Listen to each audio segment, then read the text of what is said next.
వ్యక్తిగత ఆస్తులు కూడా తీసుకెళ్లి కుదవబెట్టి రాష్ట్రాన్ని నాశనం చేసే ఈ దుర్బుద్ధితోటి ఈ యొక్క చట్టాన్ని ప్రవేశపెడుతున్నారు. వీళ్ళు మేనిఫెస్టో పెట్టిన తర్వాత ల్యాండ్ టైటిలింగ్ యాక్ట్ దాంట్లో వచ్చిన తర్వాత ఇంకోటి రైతు రుణమాఫీ గురించి వీళ్ళ మేనిఫెస్టోలో ఒక్క మాట కూడా మాట్లాడలేదు, ఒక్క ప్రస్తావన కూడా లేదు. ఈరోజు మేనిఫెస్టోని బయట చూపించుకునే పరిస్థితులు లేదు వైసీపీ వాళ్ళు. సరే, వాళ్ళ మేనిఫెస్టో సంగతి పక్కన పెట్టండి.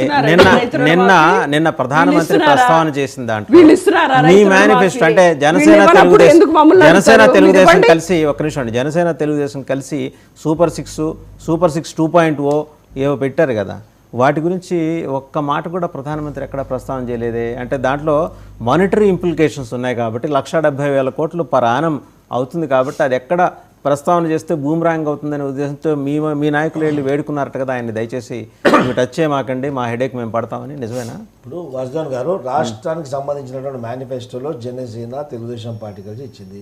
ఈ యొక్క పథకాలు అమలు కావాలండి. ఈరోజు జగన్మోహన్ రెడ్డి పథకాలు అమలు అవుతున్నా కానివ్వండి, కేంద్రం నుంచి వచ్చినటువంటి నిధులు దాంట్లో భాగస్వామ్యం ఉన్నాయా లేదా క్లియర్గా చెప్పండి. రేపు ఈ పథకాలు ఏ ప్రభుత్వం వచ్చినప్పటికి కూడా ఈ యొక్క పథకాలు అమలు జరగాలంటే కేంద్ర ప్రభుత్వం యొక్క నిధులు ఇక్కడ అనివార్యం, ఇక్కడ అవసరం కూడా. ఈ పథకాలకు పరోక్షంగా కేంద్ర ప్రభుత్వం సహకరించినట్లే కదా. మరి కేంద్ర ప్రభుత్వం భాగస్వామ్యం లేదు, ఎవరు కానీ ఏ రాష్ట్ర ప్రభుత్వం కానీ పథకాలు ఇవ్వలేరు. నేను అడుగుతున్నది ఇది కాదు సార్, 170,000 కోట్ల రూపాయల డబ్బులు ఎక్కడి నుంచి మీరు సృష్టిస్తారు? మీకేమన్నా మీ దగ్గర అల్లావుద్దీన్ అద్భుత దీపం ఉందా? ఖచ్చితంగా ఉందా? ఖచ్చితంగా. ఏ విధంగా ఉంటే అద్భుత దీపం అద్భుత నాయకుడు మా చంద్రబాబు నాయుడు గారు ముఖ్యమంత్రి అయిన మరో రోజే ఈ రోజు ఒంటికాలిపైన ఇన్వెస్టర్స్ రెడీ ఉన్నారు. ఈ రోజు రాష్ట్రానికి సంపద సృష్టించే ఒక ఘనత నైపుణ్యం కేవలం చంద్రబాబుకి ఉంది.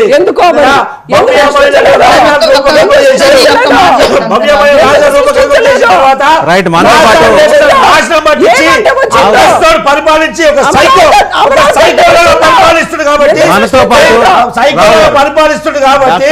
అక్కడ వ్యవస్థలు కూడా పొరుగు రాష్ట్రాలు. మనతో పాటు గెస్ట్ జాయిన్ అయ్యారు కేపీ రావు గారు, పొలిటికల్ అనలిస్ట్, విజయవాడ నుంచి.